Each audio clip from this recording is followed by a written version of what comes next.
nairi ya muna netemo kinit rionged loka GIZ lwerucho kinitosi aina petano kwa panako Germany kede Uganda keda luka European Union ngesetemo kitai koto mako una kiroto eroto loike unenyadu koto malupo ko Uganda ido aibi jayoni iche koto mopadisha lwegangi to seria muna ngese moratos erionged la Alupok ko Uganda ido rionged loka Uganda Investment Authority osode ngarno ko keda goikinto ko atone negelegela na pugana Lukwap kede erionged talu wegelegela apelekine na iria muna na unikini na itamtama ina petanu kede Itunga luitopolo ite apolo ko Uganda ngeserai anuda iboikin nepepe engarno ko keda goikinto ko erionged talu wegelegela osoda pugan nepepe kede lwojoko taulu lwekapa kina itopolo Uganda ido rayalo skinet aitodun keda ngichun atio kisono eja tare tungalo Uganda kede pone laitemo kina noinoi koto mopone loikeu nenyadu keda meda na Alupok luigina ngese bote maba pedorosho no Alupok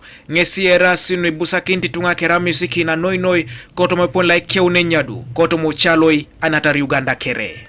Access to land rights is a key factor when it comes to rural economic development, and land investment is a key success factor, but I would say responsible land investment is crucial. Regina Chieng akorion na ipishi ya kine Ekoto mo district alokata kui ngesebala bonbe Itunga led partosa kaisa kany kotoma ay boysi ne bunto ngesi ngese pedortose wadika Alupoko kes ida pedosia dumuno land titles ida pedosi kwa na dumu na ijana kineta negelegela kotoma pugan. The farmers have to register their land and they need legal help because for them alone they cannot manage. They need the help of the government. Erionged la Alupok ngese bweli mebe apuga ngeso bodu magangat kaneja siluka GIZ otoma project lokare lapu okarlo ilukum niare keditom na kanyangon no bisu pedo apugan na wadika Alupok netunga koto maiboisho nuko teso lango keda kidingod na ko Uganda. The RELAP program promotes formalized land use and land ownership rights of smallholder farmers through issuance of social documents, the commonly known as land inventory protocols.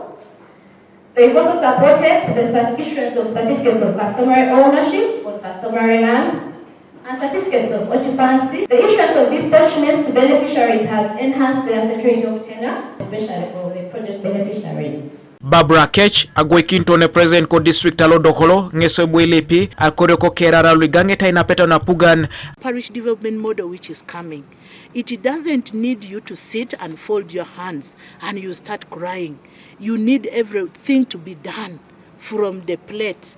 No, you have to work for it and you tap something out of it. Luka European Union ngesate masebe bet kesainiko kina ganga pugan koto maina peta kanu koto mo project loka regil kape balar Nadia Kanata na polokini timungon le polokini ta ina peta no apol nuka European Union. Just to say that the relevance of what you do today for the European Union goes beyond just this project that really contributes to future activities that will have to be put in place. Kanuka TV East, Noah Omuya, Kojinja.